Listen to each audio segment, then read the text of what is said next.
Encore une fois, bonjour à toutes et à tous et bienvenue à ce nouveau webinaire organisé par Avignon Festival et compagnie. Le webinaire du jour sera dédié à l'affichage dans l'espace public. Nous avons déjà fait, il y a quelques semaines de cela, un webinaire dédié au dispositif EcoPack.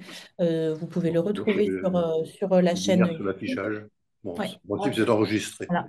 Attention à bien vouloir Enregistré. couper vos micros puisque Oui, nous c'est juste. discutons. Tout le monde peut profiter de vos interactions. Non, non, bah, faut aussi faire ça, mais Hop, attendez, je n'arrive pas à C'est voir qui n'a pas important. son micro coupé.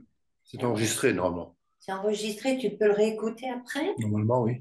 Tout à fait. Je peux vous répondre en direct, c'est bien enregistré et vous pourrez le réécouter après sur le Ah, replay. Je ne super. vois pas qui n'a pas son micro coupé. Ah, Ah oui, Alors attendez, C'est bon, j'ai coupé Chloé. c'est tout bon, parfait. Merci beaucoup. Je reprends donc ce nouveau webinaire sur aujourd'hui l'affichage dans l'espace public. Ce webinaire s'inscrit dans le cycle des webinaires que nous organisons depuis plusieurs années, donc Avignon Festival et compagnie, pour apporter des outils et des ressources aux structures, compagnies et théâtres qui participent au festival. Donc là, c'est bien relatif à la participation cette année. Le webinaire sera enregistré, donc disponible sur notre chaîne YouTube. Nous sommes aujourd'hui pour vous parler, donc moi je suis Chloé Suchel, je suis directrice de la communication, des relations en public et de la stratégie RSE d'Avignon Festival et compagnie. Je serai accompagnée dans cette présentation de Léa Clouer, qui est responsable du dispositif EcoPack, et de Camille Margan, qui est collaboratrice au cabinet du maire de la ville d'Avignon et qui travaille aussi sur les enjeux de la ville en transition.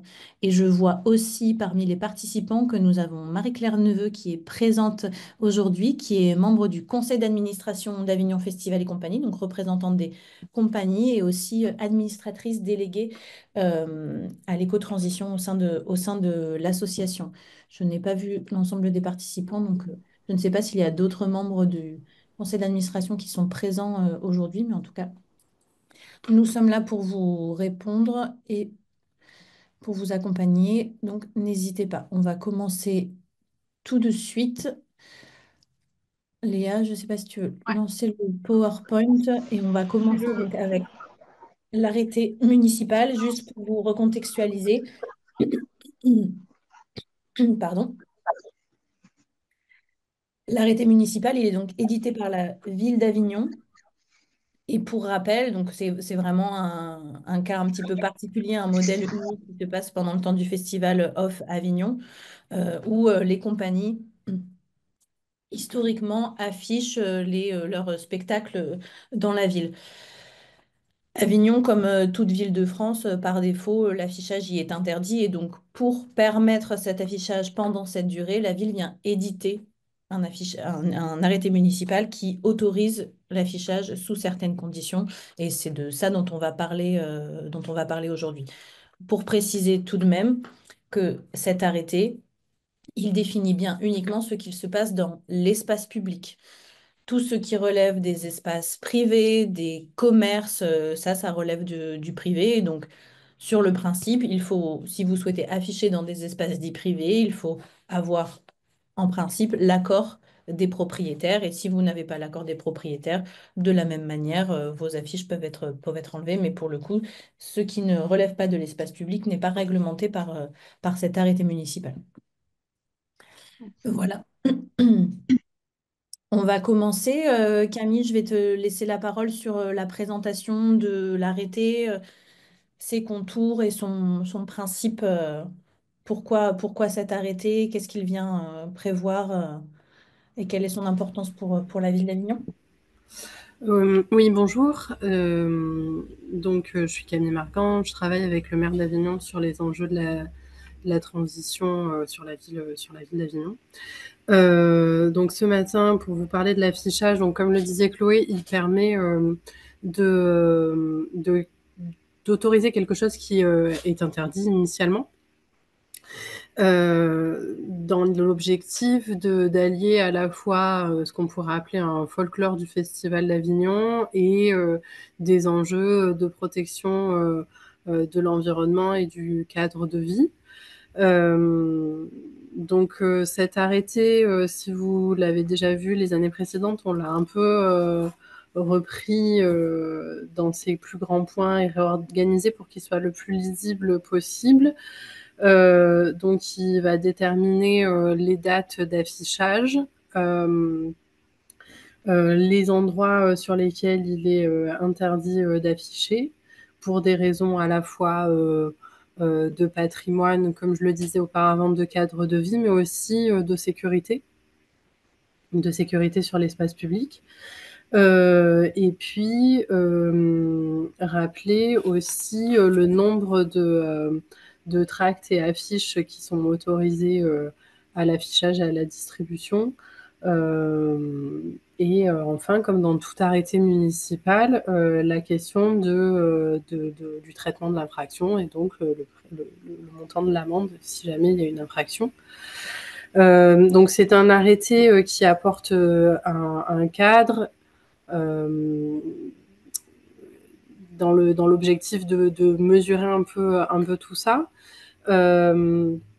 L'idée, c'est aussi quand même toujours qu'il y ait une certaine tolérance sur certains espaces. Vraiment, ce qui est le plus important, ça va être toutes les questions de sécurité. Et là, du coup, ça va pas être négociable, hein. Par exemple, l'affichage sur les poubelles qui va être interdit dans un cadre d'application du plan Vigipirate, parce qu'il faut qu'on voit ce qu'il y a à l'intérieur des poubelles. Il y a aussi la question des éteignoirs de cigarettes sur les poubelles qui risquent de mettre le feu à ce genre d'affiches qui seraient affichées sur des poubelles. Il y a les questions de hauteur, pour pas qu'il y ait de mise en danger à la fois des personnes qui accrochent et des personnes qui seraient amenées à passer sous les affiches accrochées en hauteur, de dégradation aussi de l'espace public ou privé quand vous accrochez, je sais pas, par exemple sur une gouttière. Voilà, toutes ces questions de sécurité-là qui sont vraiment primordiales. Et puis voilà, du coup, vous pouvez aussi donc ce matin, on va parler de ça, donc de la possibilité d'afficher, par exemple sur du mobilier urbain, sur des réverbères, sur certaines barrières qui sont dans l'espace public.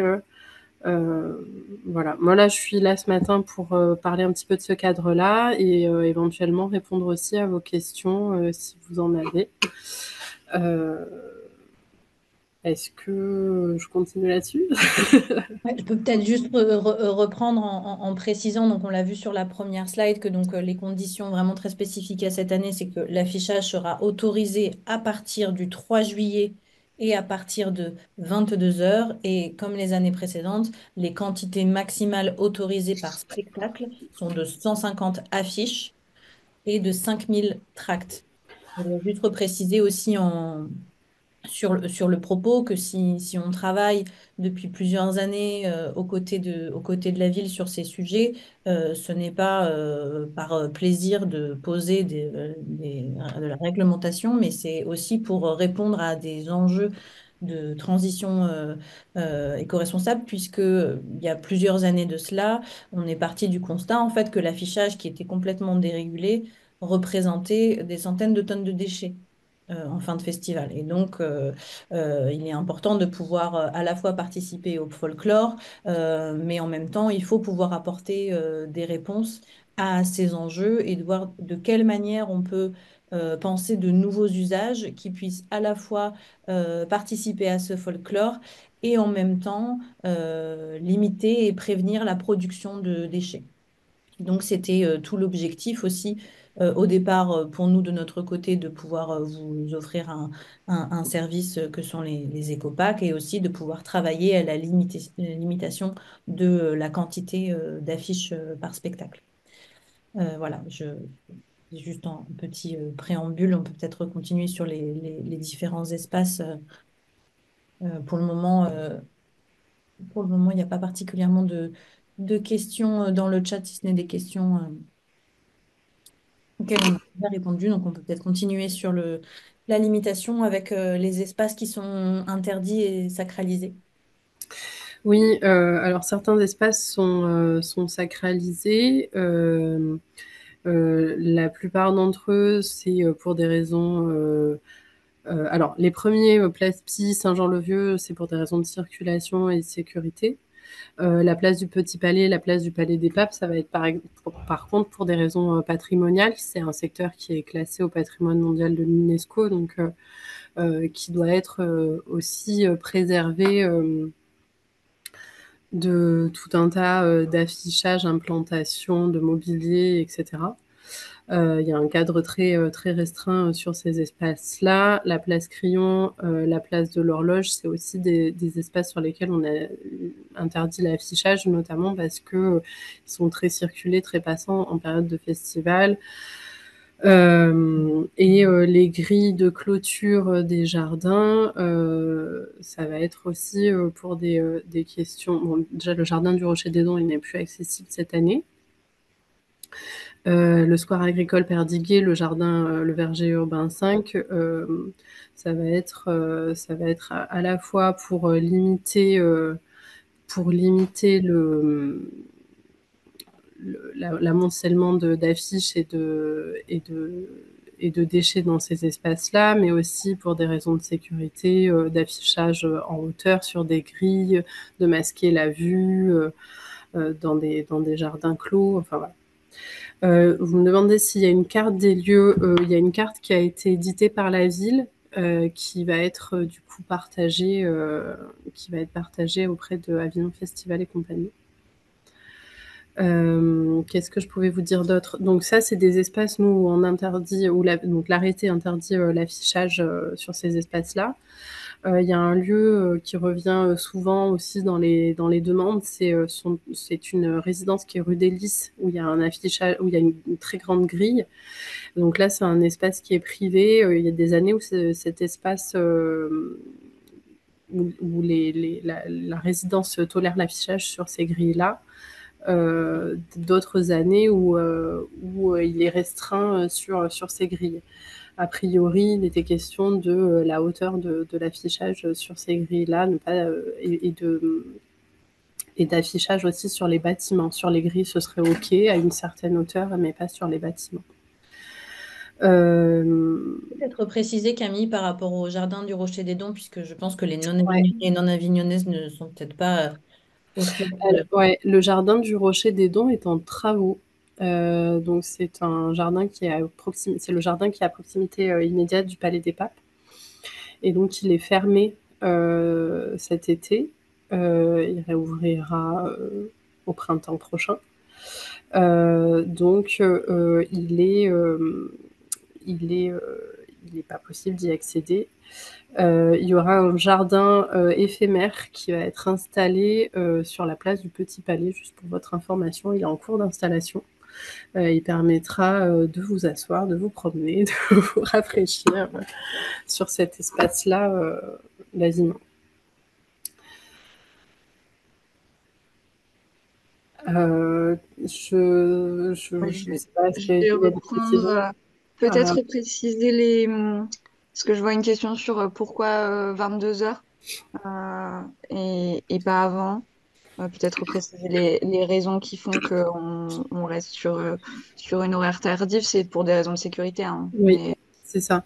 C'est pour des raisons de sécurité. C'est une période où il y a quand même beaucoup de monde qui est dehors, qui est en terrasse.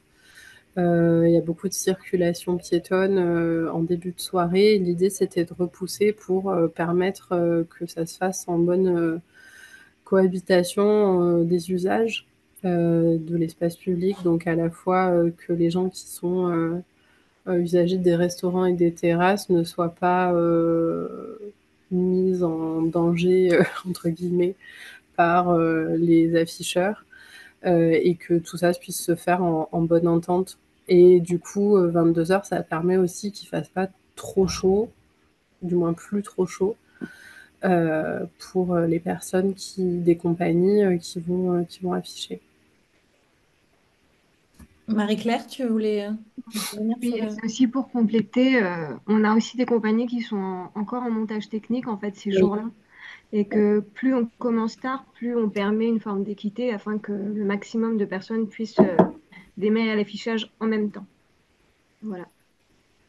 Tout à fait, sachant que par rapport aux horaires aussi, sur ces dernières années, on a testé des horaires quand même différentes et que en journée, effectivement, c'était vraiment, la gestion était vraiment plus complexe et au niveau de la gestion de la chaleur et de la disponibilité des compagnies, ça répondait encore moins.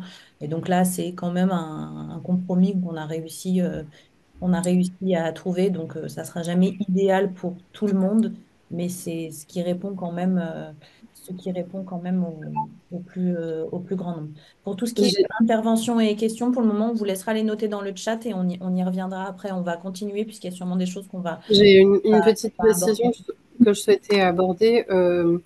Pour cette question de l'horaire et pour l'ensemble des points qui sont abordés dans cet arrêté-là, c'est vraiment un travail de collaboration et de réflexion qui est mené ensemble entre la ville et le festival pour qu'on trouve le meilleur compromis qui puisse convenir à chacun et chacune.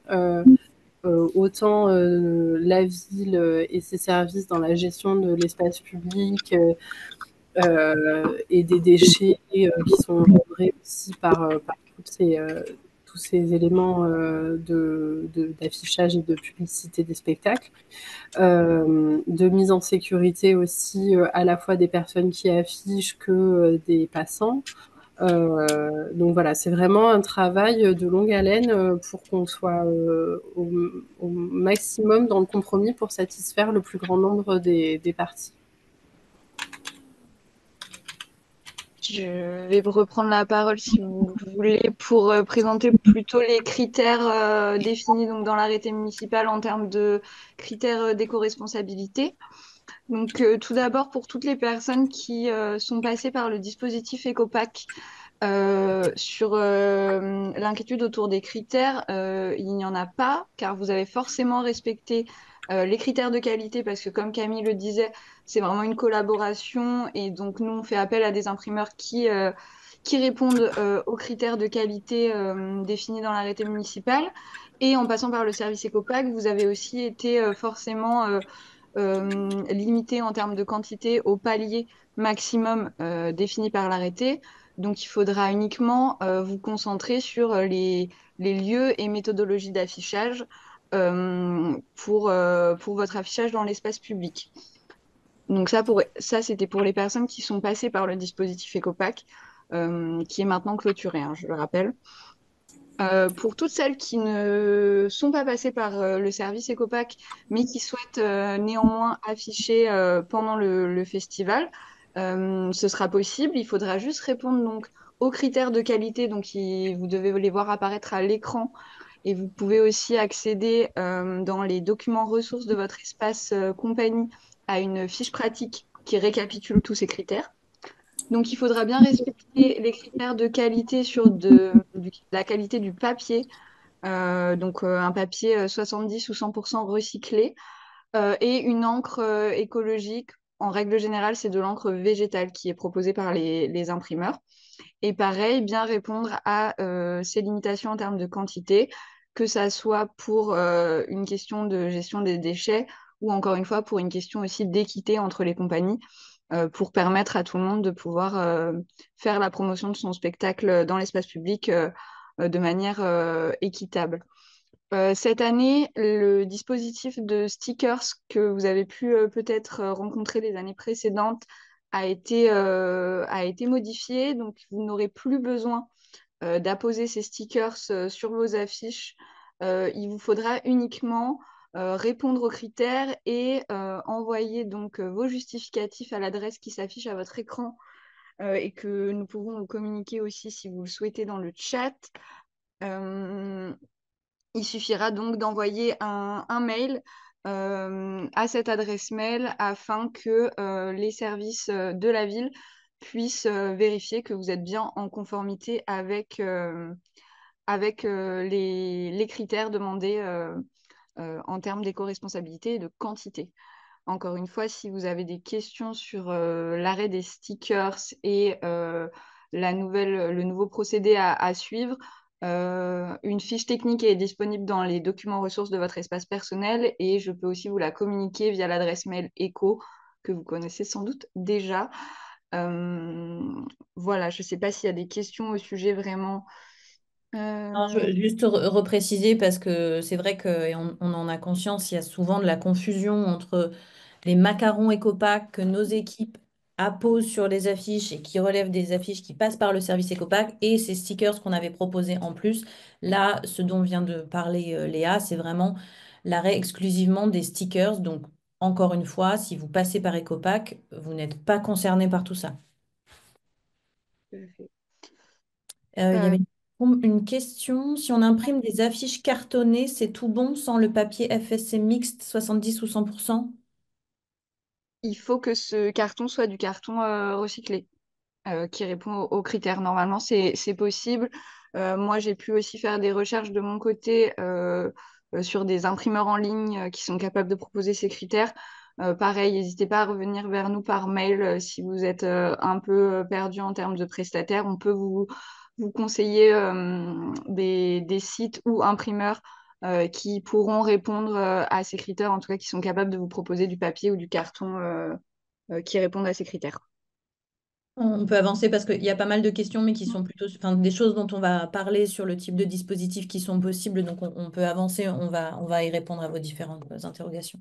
Euh, Typiquement sur les ressources qui vont vous être mises à disposition pour vous accompagner dans l'affichage. Donc, il y aura évidemment le texte de l'arrêté municipal auquel il faudra se référer, car c'est celui-ci qui fait foi, c'est un texte officiel.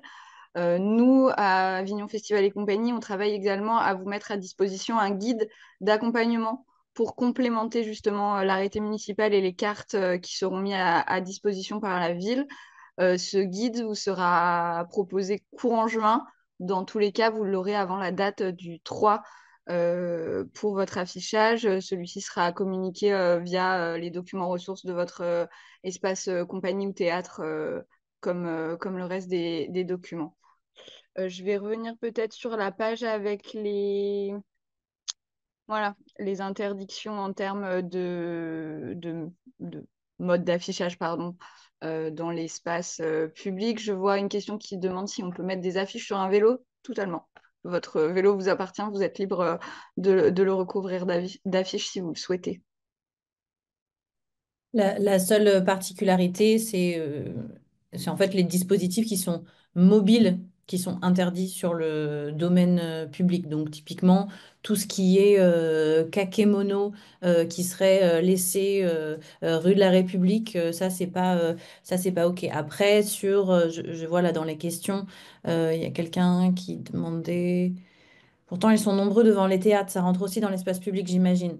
Là, c'est effectivement, en fait, si on est juste aux abords des théâtres et que c'est avant votre représentation, qu'après les dispositifs, en fait, il ne faut pas que les dispositifs soient laissés seuls dans l'espace public. Si c'est juste devant votre théâtre et que c'est en accord avec votre théâtre, pourquoi pas, mais après, il faut quand même, enfin, je pense que c'est un peu l'endroit de le, où la frontière est un peu fine là-dessus. Je ne sais pas si Camille, tu veux apporter un complément d'information par rapport à ça sur ces dispositifs mobiles dans l'espace public.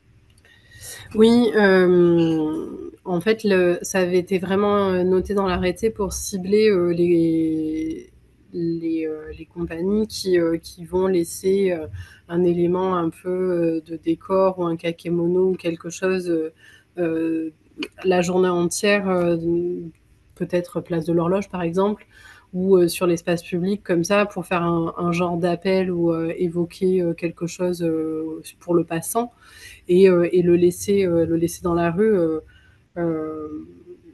En fait, il est interdit de s'installer dans l'espace public n'importe qui que ce soit. C'est des choses qui sont réglementées. Par exemple, quand il y a un marché, eh ben, les personnes elles paient leur emplacement. Donc, ça rentre dans ce cadre-là.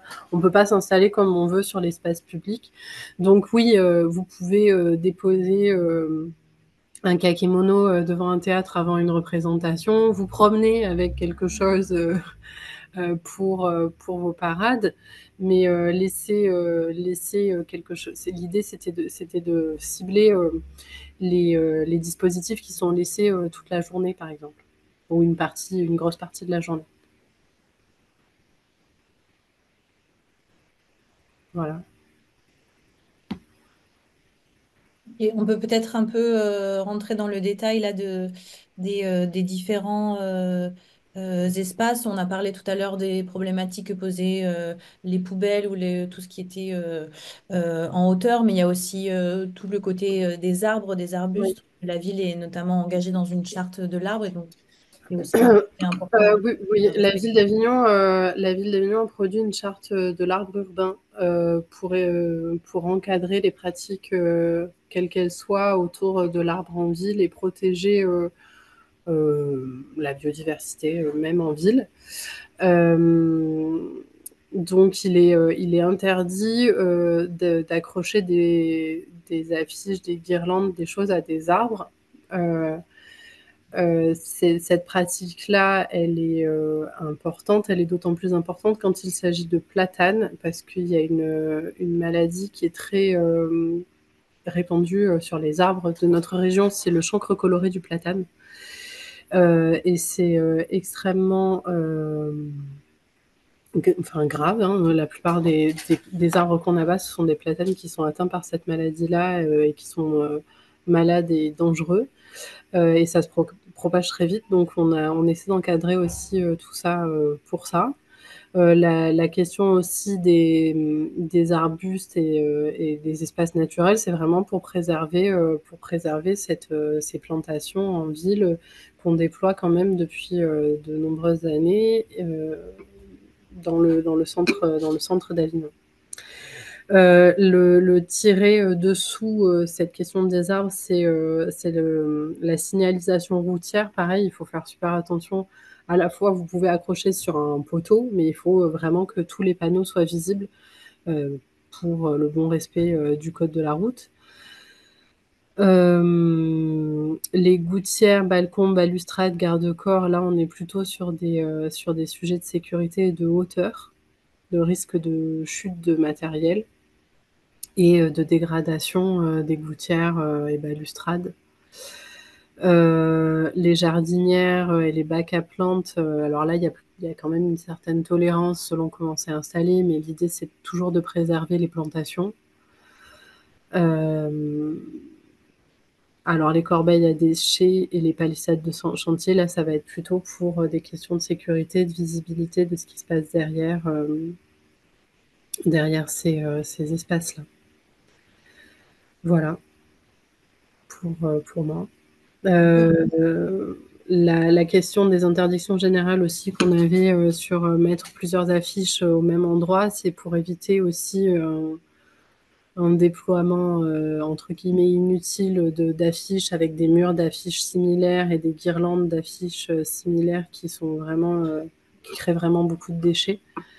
Les dispositifs collés peints ou dessinés au sol, là, ça va être plutôt une question de nettoyage public et de propreté publique et aussi de circulation et de signalisation routière. Voilà, et limiter les autocollants et les dispositifs collés sur le mobilier urbain. Là, ça va être plutôt pour des questions de propreté et de maintien et durabilité de l'espace public. Voilà. Pour ce qui est je vais compléter sur l'aspect des mêmes affiches au même endroit. On sait que c'est toujours un peu compliqué d'afficher. Et nous, ce qu'on vous recommande, c'est aussi de vous organiser entre vous, entre compagnies, pour justement ne pas faire des murs d'un seul spectacle, mais de plutôt essayer de s'attacher les uns aux autres pour justement permettre de faire une guirlande qui ne sera pas traversante, parce que, encore une fois, tout ce qui est traversant sera interdit pour des raisons de sécurité. Mais par exemple, le long des murs, vous pouvez organiser des guirlandes entre vous en alternant les spectacles. Ça, c'est totalement autorisé et c'est même ce qu'on vous conseille de faire pour pouvoir justement vous partager au mieux tous ensemble l'espace public. Donc voilà, il y a eu pas mal. Les guirlandes qui sont interdites, c'est aussi celles enfin, pour le coup, c'est celles qui représentent un risque, qui sont Oui. traversantes. Ça, si c'est au-dessus d'un espace sur lequel il y a du passage en dessous, ça, bien entendu, c'est pas OK parce que ça représente un risque pour la sécurité des personnes. Euh, mais si c'est contre un mur et que c'est pas plus de deux affiches similaires et pas au-dessus de 3 mètres de haut, c'est OK. Il y avait plusieurs questions sur la parade et la possibilité de mettre des affiches sur ces sacs à dos et ce type de dispositif. Évidemment, il n'y a pas d'interdiction là-dessus si vous souhaitez déambuler avec une affiche accrochée à votre sac à dos ou même à vous-même. C'est Pendant les parades, c'est uniquement les dispositifs sonores qui sont interdits. Vous n'avez pas enfin, il n'est pas autorisé là dans l'espace public de venir avec des dispositifs de musique amplifiée ou avec des enceintes, ce genre de choses. Mais après, quand vous paradez, et vous souhaitez vous parader avec quelconque dispositif visuel, c'est OK. On va enchaîner un peu. Il y a certains sujets. Je vois que dans le chat, il y a un sujet qui revient beaucoup sur la limite entre cette réglementation et ce qui est possible. C'est un sujet dont on a bien entendu conscience. Effectivement, en fait, il y a des choses qui sont interdites. Il y a des choses sur lesquelles vraiment des espaces qui sont sacralisés. On l'a aussi dit, il y a aussi des espaces qui sont tolérés. On va aussi revenir. Aussi revenir. Je donnerai pour ça la parole aussi à Marie-Claire de notre conseil d'administration sur l'affichage, qu'est-ce que ça représente et les enjeux en termes de communication qui sont aussi à relativiser, mais ça, on va en parler juste après. On finit le déroulé et on va y revenir.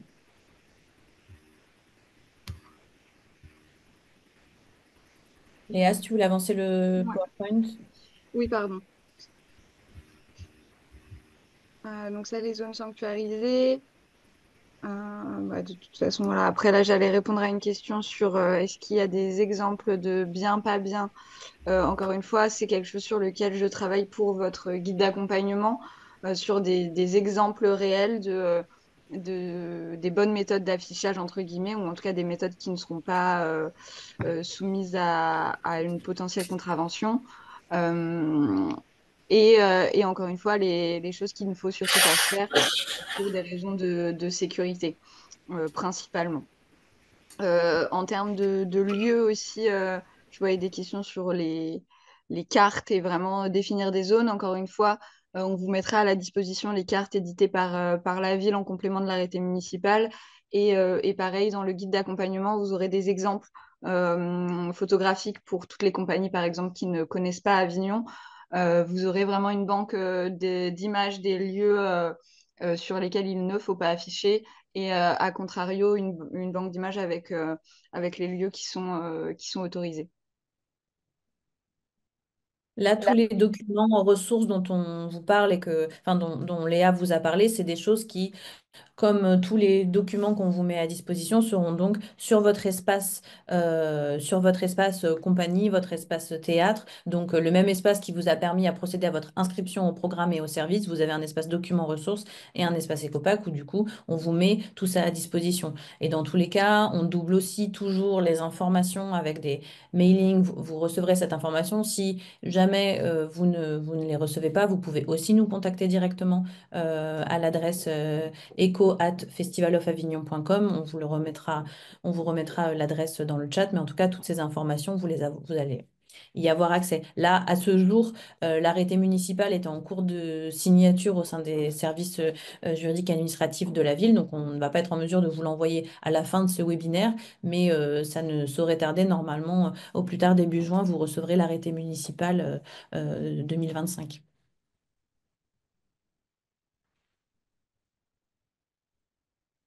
Léa, tu vas avancer sur le PowerPoint. On arrive sur les questions-réponses. Ok, je pense que c'est bien du coup de faire un petit point. Et là, Marie-Claire, je ne sais pas si si du coup tu veux en parler un peu de cet aspect sur l'affichage, au-delà de toutes ces questions de réglementation, quel impact ça a pour une compagnie. C'est vrai que c'est important pour nous de rappeler aussi que l'affichage, il sert surtout le folklore plus que les enjeux de communication, mais c'est peut-être bien aussi que Marie-Claire, tu puisses en parler. Oui, ben bonjour, rebonjour à tout le monde. Donc l'affichage, il sert certes le folklore, il sert en effet un peu quand même à rappeler auprès du public ou de certains professionnels que vous êtes là. Cependant, il faut pas y mettre non plus un poids immense en fait sur la réussite ou non de votre présence sur Avignon. c'est que, en plus, les affiches vont voler très vite avec les intempéries, dès qu'il y a du Mistral, dès qu'il y a de la pluie. Donc, ne- il est important, je crois, de ne pas fantasmer en fait une importance démesurée de l'affichage sur la réussite de vos spectacles. Et moi, ce que je peux que vous conseiller, c'est aussi de mettre l'accent sur le tractage, sur la rencontre avec le public, sur la discussion avec les festivaliers dans les rues, dans les files d'attente. Essayez surtout de cibler des spectacles euh, qui peuvent résonner peut-être avec le vôtre pour aller chercher aussi des festivaliers à ces endroits-là. Et essayer de vous fabriquer quelque chose qui vous rend vraiment visible, vous, dans la rue quand vous vous déplacez, quand vous distribuez des flyers, mais même peut-être sans avoir même besoin de distribuer des flyers, c'est vraiment vos tenues dites de tractage, de parade. Je pense que c'est vraiment là aussi qu'il y a un enjeu. Euh, Évidemment, il y a le bouche à oreille qui là impactera énormément votre réussite, mais voilà, c'est important aussi de ne pas se mettre une pression immense sur j'ai pu mettre que 30 affiches le soir de l'affichage, c'est catastrophique. Non, non, rassurez-vous. Va y avoir du vent, va y avoir de la pluie, vous aurez le temps d'en remettre. Surtout ne mettez pas tout le premier jour parce que les intempéries sont là pour vous les faire enlever.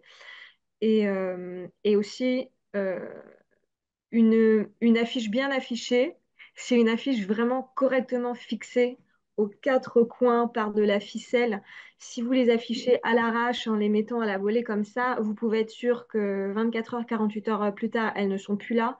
C'est-à-dire que non seulement vous avez dépensé de l'argent, c'est du déchet et ça ne sert à rien parce que personne n'aura eu le temps de l'avoir. Donc, il vaut mieux prendre le temps de correctement afficher peu d'affiches que voilà, d'en jeter à la volée. Prenez le temps de vraiment bien fixer, faire des bons doubles, triple nœuds, accrochez-les aux quatre coins parce qu'encore une fois, avec le vent, elles s'envolent. Et aussi, plus elles sont solidement fixées, plus elles évitent aussi de taper contre les façades, contre les immeubles, ce qui est aussi une grosse nuisance pour les personnes qui habitent dans les bâtiments. Voilà, c'est ce que je pourrais vous dire. Oui, et repréciser, puisque c'est vrai que nous on vous propose le dispositif EcoPack pour vous accompagner dans vos impressions, mais encore une fois, en fait, c'est un service qu'on apporte pour offrir une solution face à une réalité de l'organisation du festival, mais il n'y a bien entendu aucune obligation d'afficher. Il y a déjà des compagnies qui font le choix de ne pas afficher dans l'espace public. Votre communication pendant le temps du festival ne repose pas sur l'affichage dans l'espace public. Et on a déjà suffisamment d'exemples de spectacles dont le succès n'est pas du tout corrélé à l'affichage dans l'espace public. Donc voilà, c'est aussi important de relativiser cet enjeu. C'est pour ça aussi que on propose des packs avec des quantités limitées, 150 affiches. Ça reste encore beaucoup. Effectivement, il n'y a pas d'enjeu à tout afficher. Si vous souhaitez tout de même afficher le soir du 3 juillet, le festival, il dure plus de 3 semaines. Donc voilà, tout ne se joue pas sur le 3 juillet et tout ne se joue pas du tout sur l'affichage de manière générale. Et cette image qu'on a en exemple, du coup, est un très bon exemple de choses qu'il ne faut pas faire et qui est là, pour le coup, on a une banderole passante sur un espace où il peut y avoir de la circulation qui est à plus de 3 mètres de hauteur. Donc ça, c'est typiquement le genre de dispositif qui représente un risque pour les personnes et qui serait amené à être retiré par les services de la ville. En parlant du coup de cet aspect retrait par les services de la ville, je me rends compte qu'il y a un point dont on n'a pas parlé, c'est quelles sont les conséquences d'une verbalisation? Camille, si tu veux en parler peut-être du coût de la verbalisation, puisque effectivement, une affiche qui serait repérée et verbalisée par les services de la ville, ça représente un risque d'amende. Camille, tu as ton micro. Oui, c'est bon. Oui, c'est une contravention. C'est un risque d'amende, donc de contravention. Donc c'est une contravention de deuxième classe. Ça veut dire que vous risquez 150 € d'amende. si, la brigade environnement ou la police municipale intervient sur des affiches qui ont été accrochées contrairement aux dispositions de l'arrêté municipal. Ça fonctionne de la même manière quand vous commettez une infraction au code de la route, par exemple. Et on parle d'une contravention par affiche potentiellement. Ça veut Oui, dire qu'il est oui, possible de cumuler. En fait, si pendant toute la durée du festival, vous avez des affiches qui à chaque fois contreviennent et sont repérées par la oui. sécurité de la ville, ça veut C'est dire pas une qu'il faudrait contravention par compagnie, c'est une contravention par infraction.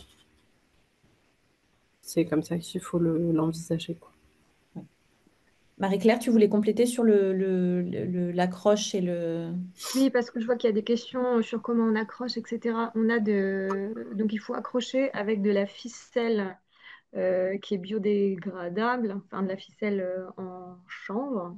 Et il y a peut-être d'autres matières qui existent, mais voilà, on vous fournit des ficelles, vous pouvez aussi vous en procurer dans les magasins de bricolage, etc. Ce qui est important, c'est que ce soit de la ficelle, pas, vous savez, les grosses ficelles avec du polyester ou du plastique ou tout autre polluant. On est vraiment, encore une fois, là sur de la ficelle qui sent la chèvre, qui sent la vache, qui sent bon et qui est bien, bien mieux pour la gestion des déchets par la suite. Euh, donc, ce qu'il faut, c'est que vos affiches cartonnées, elles sont déjà perforées. Donc, pour ceux qui n'ont pas fait Avignon, donc ce que je vous conseille, c'est que vous préparez avant votre affichage, vous pré-ficelez vos affiches cartonnées qui sont déjà perforées. Les écopacs, elles sont déjà perforées. Donc, vous passez une ficelle, vous faites une distance raisonnable, vous la passez dans chaque trou, vous faites un nœud déjà derrière, et oui, vive les vaches, c'est très drôle. Et je réponds aux commentaires que je vois en même temps. Et vous ficelez correctement aux quatre coins. Vraiment, au maximum, essayez de ficeler aux quatre coins et ficelez-vous aussi aux autres affiches. Euh, c'est vraiment important. C'est important de ne pas utiliser de la colle, c'est important de ne pas utiliser une agrafeuse. Je sais qu'une agrafeuse, c'est hyper pratique, c'est hyper rapide, on gagne du temps. Mais en fait, après, pour le traitement des déchets, c'est catastrophique parce que votre petite agrafe, elle est mélangée avec du papier, avec du carton. Et ça rend le processus de recyclage après inopérant. Donc, il faut nous aider à cet endroit-là.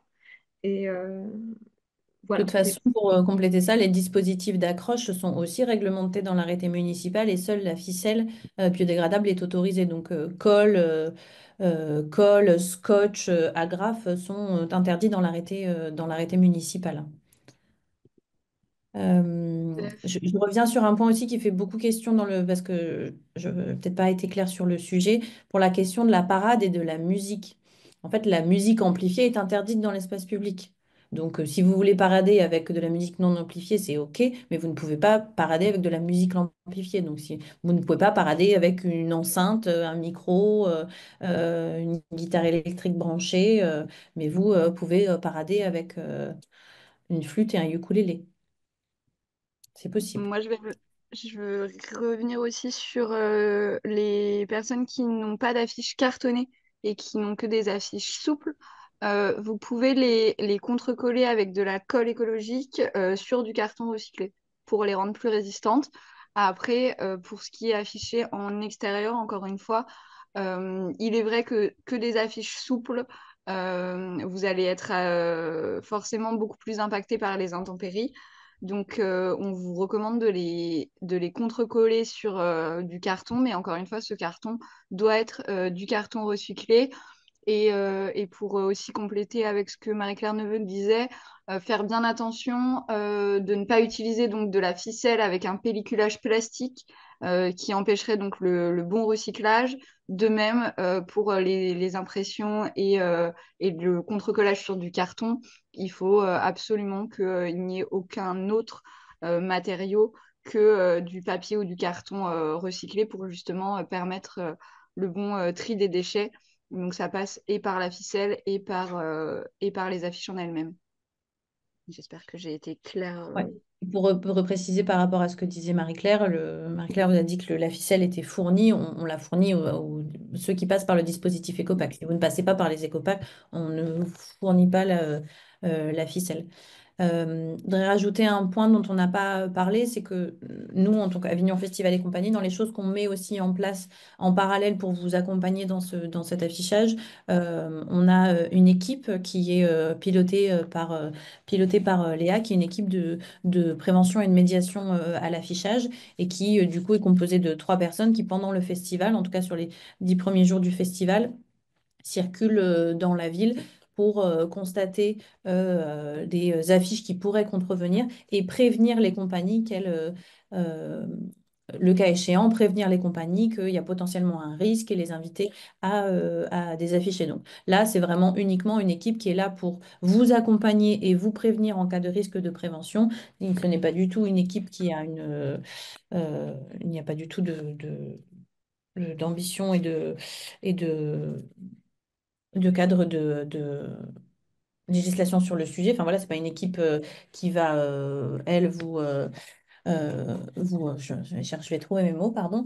Euh, Elle est vraiment juste là pour contacter les compagnies, vous dire attention, on a constaté que vous aviez des affiches à cet endroit-là. Ces affiches, elles risquent de recevoir une contravention par la ville. Donc, on préfère vous prévenir et vous inviter à les désafficher ou à changer de place si jamais le cas échéant. Mais ça s'arrête là. C'est vraiment juste une équipe qui est là pour vous accompagner. Donc, si vous recevez ce genre de mail pendant le festival, ça viendra bien de l'équipe de prévention et de médiation affichage, mais ce n'est pas du tout, enfin, c'est pas tout ce qui est aspect réglementation, contravention, ça c'est uniquement du côté des services de la ville. Nous, on n'intervient pas du tout, on n'intervient pas là-dessus. Et pour compléter sur l'équipe de prévention, je serai aussi, moi, en tant que responsable Ecopac, disponible au village du Off pour éclaircir certains points pour vraiment les compagnies qui le souhaiteraient et et qui ont des inquiétudes à ce sujet. Vous pourrez nous contacter aussi en juillet pour repréciser toutes ces questions. On reste disponible sur ces questions pendant toute la durée du festival. C'est important aussi de souligner, on en a conscience, l'affichage a énormément évolué depuis plusieurs années. Euh, Si vous regardez des archives sur le festival, juste déjà dans les années 80, dans les années 80, il y avait des affiches qui étaient contrecollées sur les remparts. Donc oui, la pratique de l'affichage a évolué dans le bon sens, c'est une très bonne chose.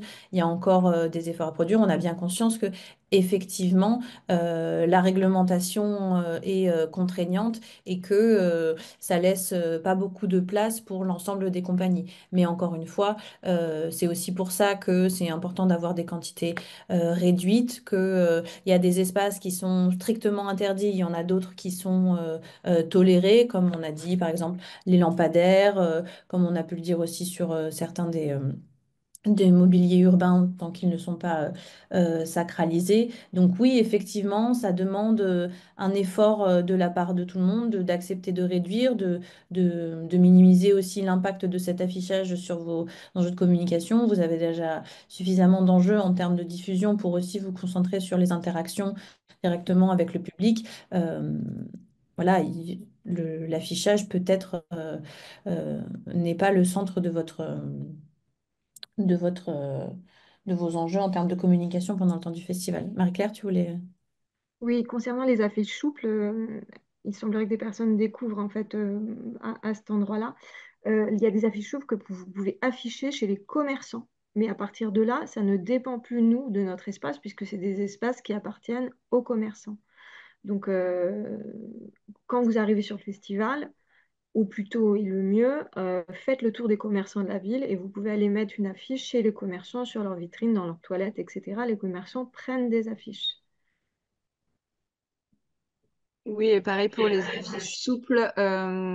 Il y a effectivement, comme l'a bien dit Marie-Claire, tous les commerçants qui sont disponibles pour récupérer ces affiches pour les afficher dans leur commerce, mais vous avez aussi tous les lieux couverts privés hors commerce. Encore une fois, tous les lieux couverts pourront accueillir beaucoup plus facilement des affiches souples. Si au sein du dispositif Ecopac, on propose les deux, c'est car l'ensemble des compagnies souhaitent pouvoir choisir entre du cartonné vraiment dédié à l'extérieur et du souple. Je sais qu'aussi plusieurs font le choix d'en distribuer à la fin des spectacles ou ce genre de choses. Donc voilà, il y a toujours moyen de proposer des affiches souples et c'est aussi pour ça que au sein du service Ecopac, on propose des quantités réduites concernant les affiches souples. C'est parce qu'on sait que effectivement, ce ne sont pas des affiches qui sont forcément destinées à l'extérieur, car beaucoup moins résistantes aux intempéries. Et on sait qu'à Avignon, on est souvent soumis au Mistral, à minimum.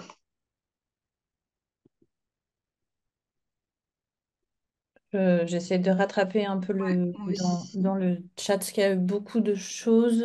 Les lampadaires, je vous confirme que c'est bien autorisé, encore une fois, à partir du moment où on ne se trouve pas dans une zone sanctuarisée et protégée pour des raisons patrimoniales. Et pas au-delà de 3 mètres. La règle des 3 mètres de hauteur Exactement. reste toujours valable, quel que soit quel que- Mais typiquement, pareil pour les barrières de la rutière, j'ai vu passer. Barrières fixes, il n'y a pas il y a pas d'interdiction. C'est des barrières qui sont à 1 mètre de hauteur. Donc il n'y aura pas de souci pour celle-là, à partir du moment où, encore une fois, ce n'est pas une barrière de chantier ou d'accès pompier. Si c'est juste une petite barrière de trottoir, c'est effectivement autorisé. De la même manière, les plots en béton au sol, ça c'est OK, c'est des choses qu'on voit souvent et il y a pas de problématique par rapport à ça. Euh, J'essaie de regarder le chat en direct. Les ficelles, oui, sont fournies pour les éco-packs.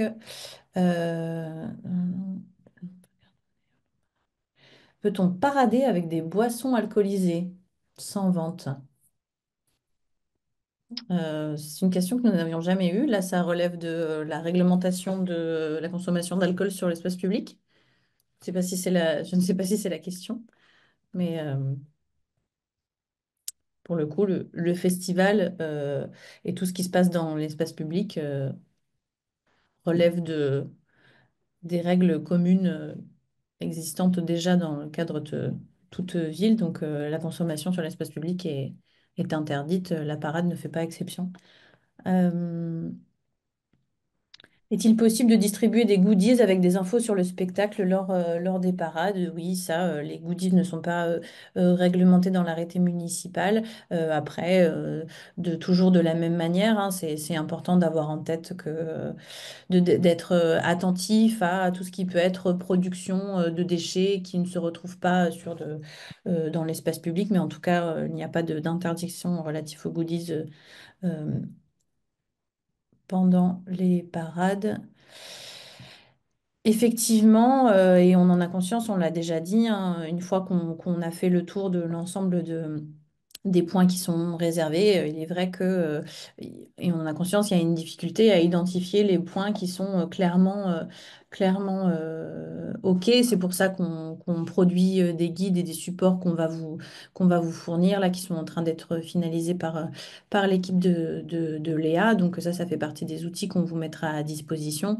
Mais effectivement, on est tous au clair sur le fait que il est difficile et c'est pour ça qu'on propose ce genre d'outil de comprendre et de lire cet arrêté et qu'on essaye de l'améliorer chaque année. Je crois qu'il y avait une demande d'intervention de la part de Gauthier. J'ai l'impression qu'il y a eu plusieurs messages. Attendez, j'essaye de revoir. Je rappelle que nous sommes aujourd'hui dans un cadre qui se veut bienveillant, dans un espace d'écoute et de parole et de respect. Donc, pas de souci pour intervenir et prendre la parole tant que c'est fait dans ce cadre-là.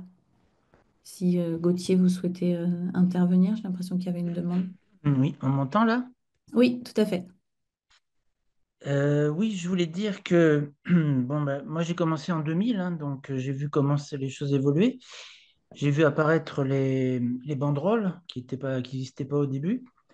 J'ai vu apparaître l'interdiction des banderoles, parce que ça fait plusieurs années que c'est interdit. Et comme vous le voyez sur la photo, cependant, on en voit tout le temps, quoi.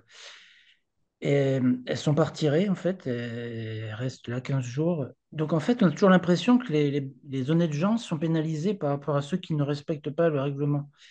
Donc, il se pourrait qu'il y ait des amendes, mais moi, je ne connais pas une seule compagnie qui ait eu une amende, donc c'est pas très dissuasif. Ce serait peut-être bien qu'effectivement, il y ait des services qui retirent ce genre de banderole.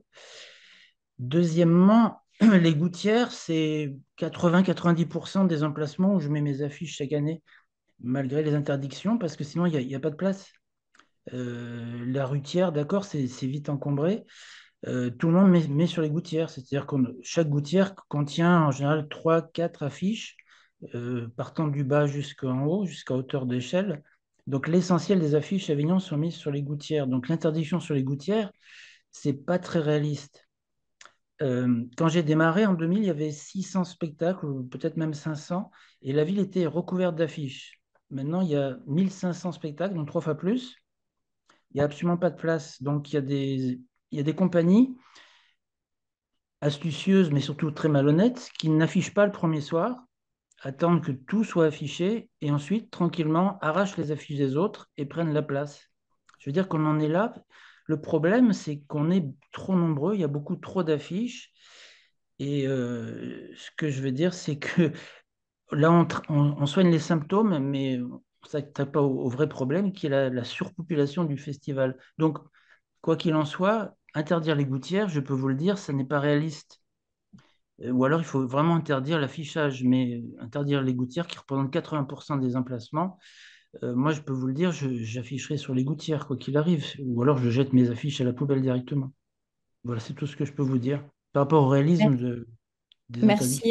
Merci Gauthier pour cette intervention. Il y a beaucoup de sujets différents.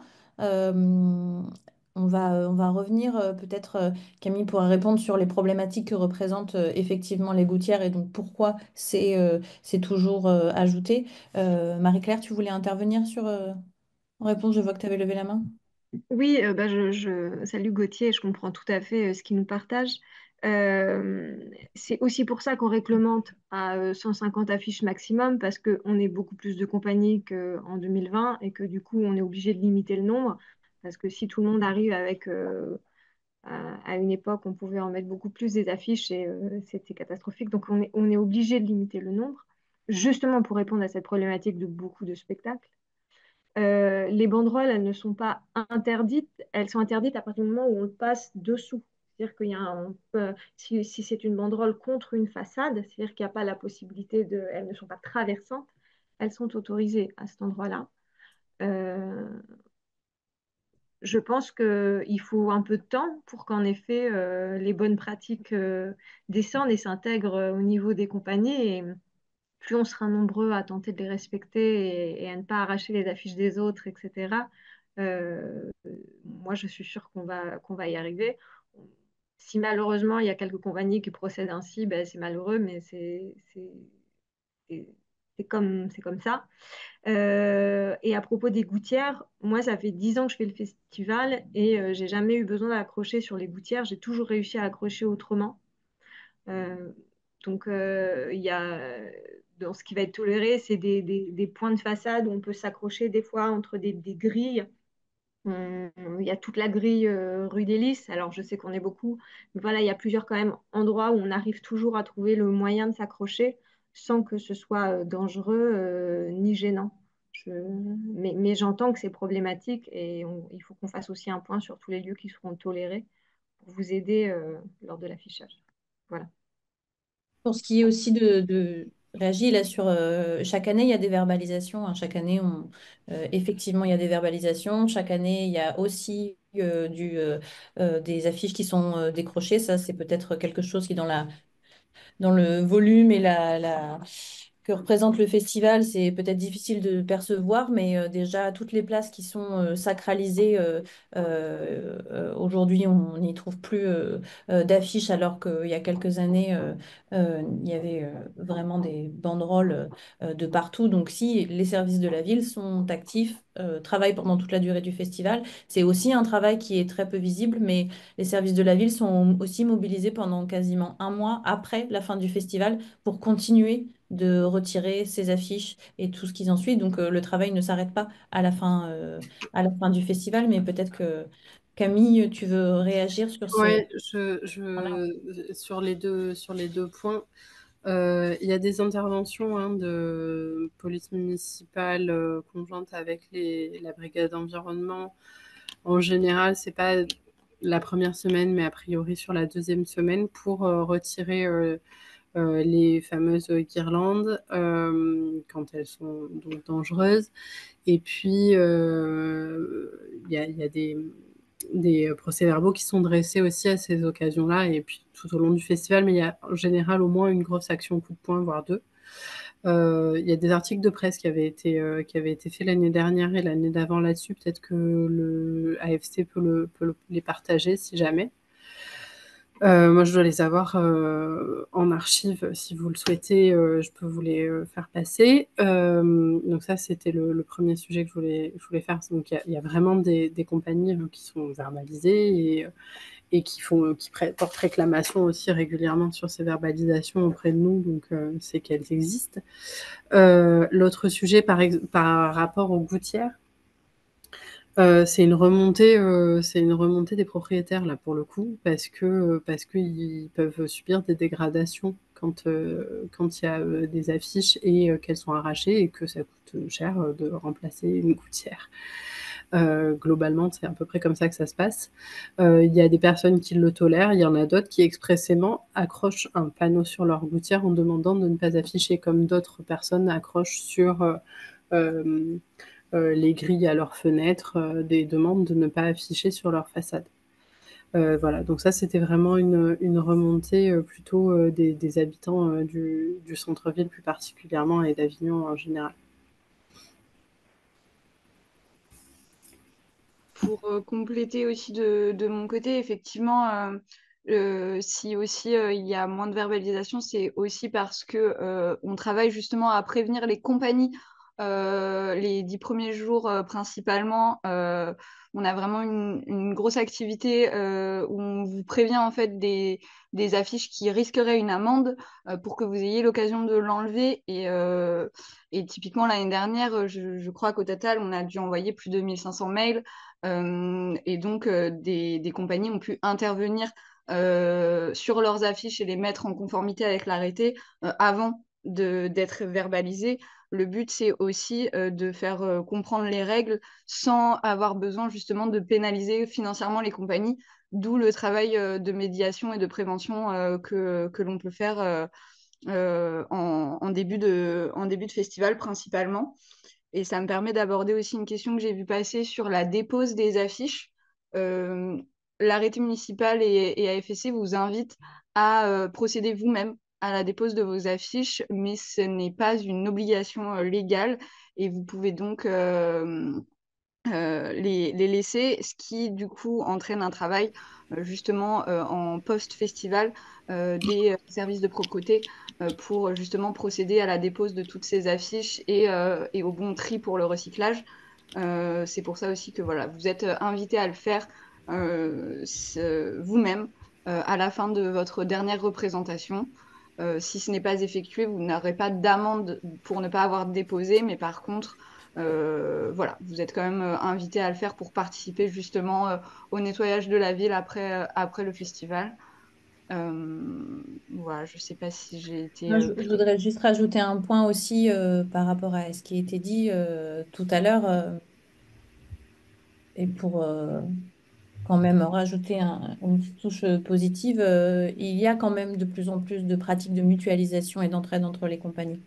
Alors, c'est vrai qu'il y a encore et toujours, et ça, en fait, c'est humain et on ne pourra pas le changer. Des personnes qui ont des mauvaises pratiques, des personnes qui désaffichent, des personnes qui... voilà, ça existe. Ça existera, je pense, dans tout type d'événements, dans tout type de contexte. Mais il y a de plus en plus de pratiques de mutualisation. Il y a des pratiques de mutualisation entre des compagnies qui font le choix de, par exemple, embaucher quelqu'un... un contrat jeune pour afficher et donc de mutualiser ce contrat. Voilà, il y a de l'entraide. Nous, on met aussi en place des dispositifs, type le dispositif de parrainage pour qu'il y ait de l'entraide entre les compagnies. Donc, C'est pas vrai de dire que c'est une jungle où toutes les compagnies sont dans une ultra concurrence et chacun est contre les autres. Il y a malheureusement encore et toujours des pratiques critiquables qui existent, mais il y a aussi de plus en plus d'entraide. Et quand même, c'est important de souligner que là, aujourd'hui, on se parle en 2025. En 5 ans, les pratiques de l'affichage ont énormément évolué et dans le bon sens. Euh, et c'est important de le souligner. Marie-Claire, tu voulais intervenir? Oui, Moi, si. Ah, pardon. réagir. Pardon. Non, non, allez-y. Je me disais, si vous interveniez pas, j'allais prendre la parole, mais je la prendrai après, il n'y a pas de souci. Non, juste sur les dates, si parmi vous, il y a des personnes qui ne sont présentes que sur une moitié de festival, c'est-à-dire qui ne sont là que les 15 premiers jours ou les 15 derniers jours, par exemple, quand vous arrivez sur la deuxième partie du festival, prenez, enfin voilà, si vous ne jouez que sur la deuxième partie du festival, vous pourrez tout à fait, pour le coup, lors du dernier jour du spectacle des spectacles qui vous précèdent, enfin, aller enlever des affiches où vous constatez qu'elles s'arrêtent à la mi-festival. Ça, c'est des choses qui peuvent être envisageables pour aussi partager l'espace. Enfin, c'est des choses que j'ai déjà vues, moi, et qui se fait. Et dans ce cas-là, on ne porte pas préjudice au spectacle qui joue avant nous jusqu'à telle date et on prend la suite et dans ce cas-là, on vient remplacer une affiche sans porter préjudice au spectacle qui a joué avant. Je ne sais pas si c'est hyper clair, mais c'est quelque chose aussi qui peut se faire. Ok. Moi, ce que je voulais préciser de mon côté, et parce que je ne souhaite pas que les propos de la ville, enfin, via mon intermédiaire, soient mal interprétés, c'est pas un plaisir de mettre des contraventions. L'idée, c'est d'encadrer un dispositif qui existe avec des gens qui affichent et de faire en sorte que ça se passe le mieux possible et de faire en sorte aussi que l'arrêté qu'on édicte soit le plus suivi possible.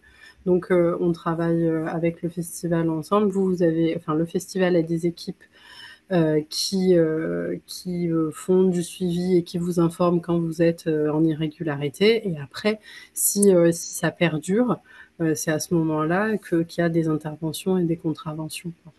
Voilà.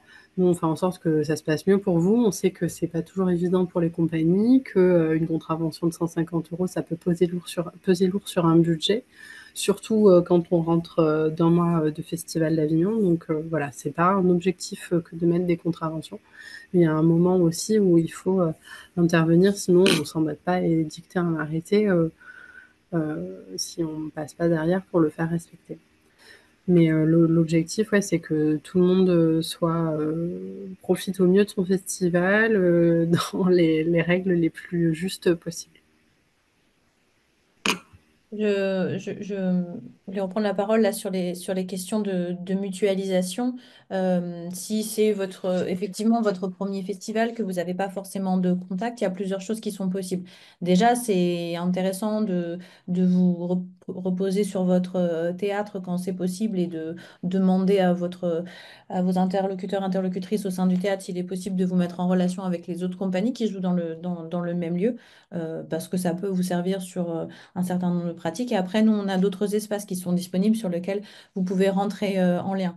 Vous avez à la fois sur notre site, on a un espace de petites annonces où vous pouvez mettre des annonces recherche, que ce soit pour vous rechercher à mutualiser un poste, un déplacement, un achat, vous recherchez quel que soit ce que vous recherchez, vous pouvez le publier à la fois en annonce et en recherche sur notre site dans l'espace petites annonces. On va vous remettre le lien dans le chat. Et on a aussi un groupe Facebook qui est dédié au bon plan et à la mutualisation sur lequel vous pouvez vous mettre en relation. C'est un groupe qui est très actif, dans lequel il y a beaucoup de monde et qui peut être une ressource aussi intéressante pour entrer en lien avec d'autres structures qui participent au festival. Et après, au-delà de ça, on a, nous, un dispositif de parrainage qui existe depuis plusieurs années, qui repose sur la mise en relation entre des compagnies expérimentées qui participent depuis plusieurs années et des compagnies primo-participantes qui ont besoin de soutien. Donc ça, c'est quelque chose qui existe. Je vais vous mettre aussi le lien. Sur notre site pour avoir les contacts, mais en tout cas, il existe des ressources pour justement ne pas être seul face à votre participation. Le webinaire d'aujourd'hui en fait partie. C'est aussi l'espace de pouvoir échanger et rentrer en lien avec d'autres structures qui vont participer. Donc, euh, vous n'avez pas à être seul face à votre participation. Vous pouvez aussi contacter nous, l'ensemble de notre équipe, mais aussi les membres du conseil d'administration d'Avignon Festival et compagnie, qui sont des compagnies et des théâtres qui participent au festival, sont aussi là pour pouvoir vous accompagner, vous répondre. Donc, on va vous remettre les différents contacts auxquels vous pouvez, enfin, les différentes adresses auxquelles vous pouvez nous contacter si vous avez besoin de ressources, de relais, ce genre de choses. Il y a des choses qui existent. Euh, on va commencer à manquer de temps. Enfin, en tout cas, on va bientôt devoir clôturer. Je ne sais pas si Marie-Claire ou Camille, vous vouliez rajouter quelque chose.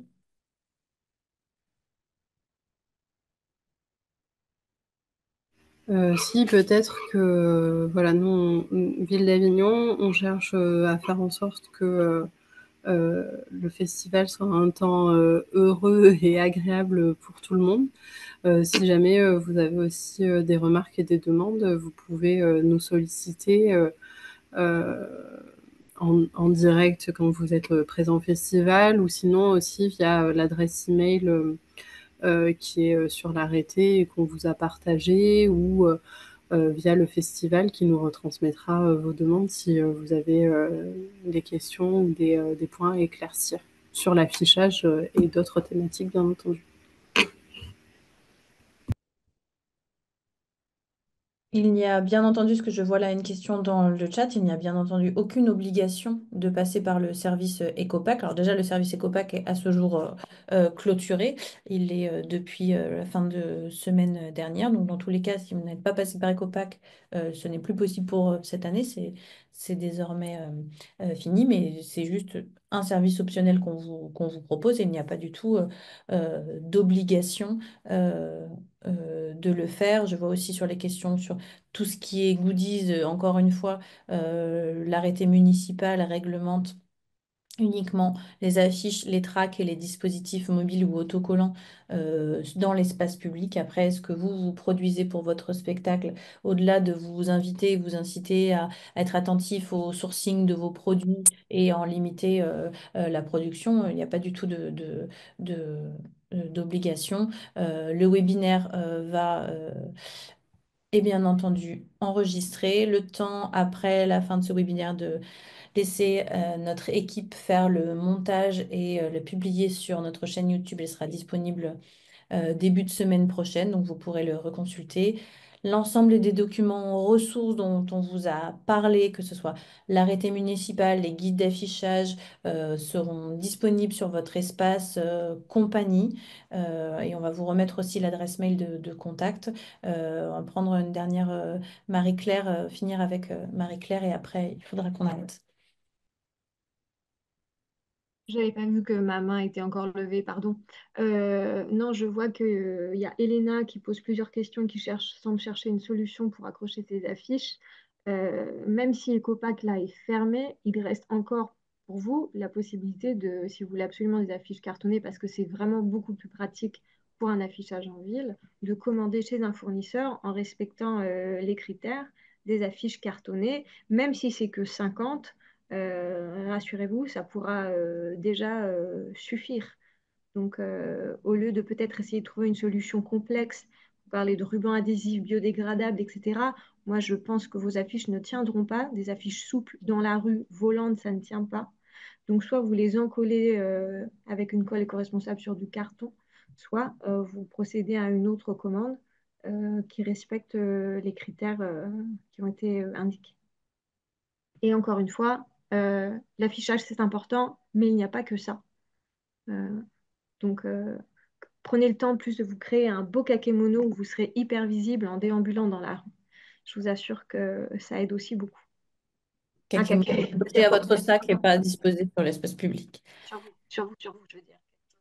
On va vous faire, de toute façon, toutes les personnes qui ont participé aujourd'hui, vous recevrez un mail avec le lien pour accéder au webinaire et dans ce mail, on vous remettra aussi les différentes sujets dont on vous a parlé aujourd'hui, à savoir le lien vers notre agenda pour les prochains webinaires, le lien vers la page Facebook et les petites annonces si vous souhaitez être mis en relation avec d'autres compagnies, vous allez recevoir tout ça.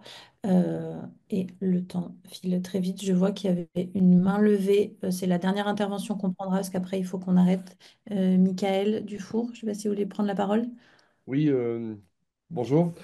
Voilà, ça fait 29 ans que je fais le Festival d'Avignon. Donc, évidemment, j'ai vu son évolution au niveau de l'affichage et aussi au niveau du tracting et au niveau des scènes, et des parades que l'on faisait sur la place de l'Horloge ou dans les rues. Et je demandais si la ville avait déjà réfléchi au fait qu'il y a quand même beaucoup de spectacles de rue avec énormément d'amplification et donc qui empêchent en fait, et donc lorsqu'on nous propose de trouver une solution à l'affichage et plutôt de faire du tracking ou de faire des extraits de spectacles dans la rue, évidemment on est parfois empêché et parfois il y a un son et un brouhaha incroyable et donc je voulais voir si la ville avait déjà pris cette problématique et avait réfléchi à ce genre de problème parce qu'évidemment l'écologie, c'est super, mais c'est vrai que si on pouvait continuer à donner du charme au festival en faisant des scènes et on va en parler de vive voix, je pense que ce serait très intéressant et très écolo. Voilà, merci beaucoup. Pour répondre simplement, ça fait partie des choses qui sont interdites. Et pour le coup, elles ne sont pas autorisées par un arrêté exceptionnel. La difficulté, c'est que en période de festival, il y a énormément de monde présent dans Avignon. Il y a des patrouilles de police municipale et d'ASVP qui sillonnent le centre-ville, mais ils ne peuvent pas arriver à faire éteindre la musique amplifiée à tout le monde. Donc on essaie en effet de permettre de maîtriser un peu tout ça, la question du bruit, la question de la cohabitation entre tout le monde dans la rue pendant le festival.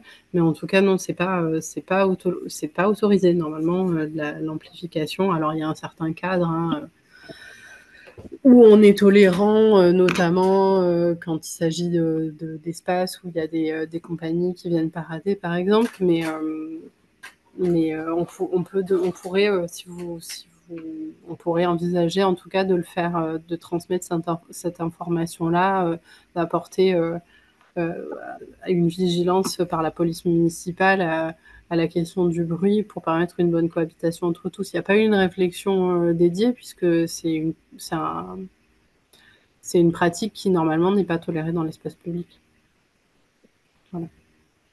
Et je peux dire encore une chose, et un petit peu hors sujet, mais qui est le cœur du problème, c'est le nombre croissant de spectacles. Chaque année, il y a des nouveaux théâtres qui ouvrent, ce qui permet plus de spectacles. Moi-même, d'ailleurs, cette année, je vais jouer dans un nouveau théâtre. Je suppose qu'il faut une autorisation de la mairie pour ouvrir un nouveau théâtre, non? Donc, peut-être que la mairie pourrait stopper cette inflation. Alors, le nombre de théâtres est quand même relativement stable chaque année, hein. Il n'y a pas des quantités de théâtres qui ouvrent chaque année. Ça fait un peu partie des mythes. Il y a des changements. Il y a des changements de propriétaires, il y a des changements de nom. Il y en a d'autres qui ferment et d'autres qui ouvrent. Mais le nombre de théâtres est relativement stable depuis plusieurs années, quand même. Donc, on dit que Et les raisons pour la part- pour Comment on en est passé de... revenir à l'autorisation de la ville, on peut pas. Ça reste un espace privé. Donc nous, ce sur quoi on va pouvoir influer, ça va être les questions des commissions de sécurité, d'assurer que l'ouverture soit dans de bonnes conditions d'accueil du public. Mais si un bâtiment est racheté et qu'il devient un théâtre, nous, c'est difficile en tant que ville d'intervenir pour empêcher l'ouverture, hein. Après, la question du nombre de spectacles, là, ça relève plus de l'organisation du festival et des compagnies qui participent. Ouais, et là-dessus, sur la question du nombre de spectacles, eh bien, pour le coup, ça dépend aussi enfin, en tout cas, vous le savez puisque vous y participez depuis très longtemps. Avignon Festival et compagnie ne programme pas dans les théâtres et donc n'a pas de pouvoir coercitif sur les théâtres et n'en a pas la volonté non plus. Donc, on est là pour accompagner, offrir des ressources et justement pouvoir apporter des réponses dans ce cadre-là. Mais ça repose aussi sur une responsabilité collective et de l'ensemble des théâtres qui sont des espaces privés. Il est 11h25. On va s'arrêter là. On est déjà un petit peu dépassé. Encore une fois, ce webinaire sera disponible en replay sur notre chaîne YouTube. Vous allez le recevoir par mail comme le support de présentation et l'ensemble des documents dont on a parlé. On reste disponible. Vous pouvez nous contacter par mail et par téléphone. Nos équipes sont là au travail si vous avez des questions dans le cadre de votre participation. Euh, c'est bien entendu possible. J'en profite pour remercier Camille Margand de sa disponibilité et de participation à ce webinaire. C'est important pour nous que la ville soit présente et nous accompagne sur ces sujets-là et on travaille vraiment en bonne intelligence ensemble. Donc merci Camille pour ta présence aujourd'hui. Et puis, bah, écoutez, merci à Merci à vous pour l'invitation, en tout cas. Merci. Merci à toutes et à tous. Et puis, on se retrouve très vite. On a encore quelques webinaires à venir jusqu'à la fin du festival que vous pouvez retrouver sur notre agenda en ligne. Et d'ici là, n'hésitez pas à nous contacter. Merci à vous. Bonne journée à toutes et à tous. Bonne journée, merci. Au revoir. Merci beaucoup. Merci.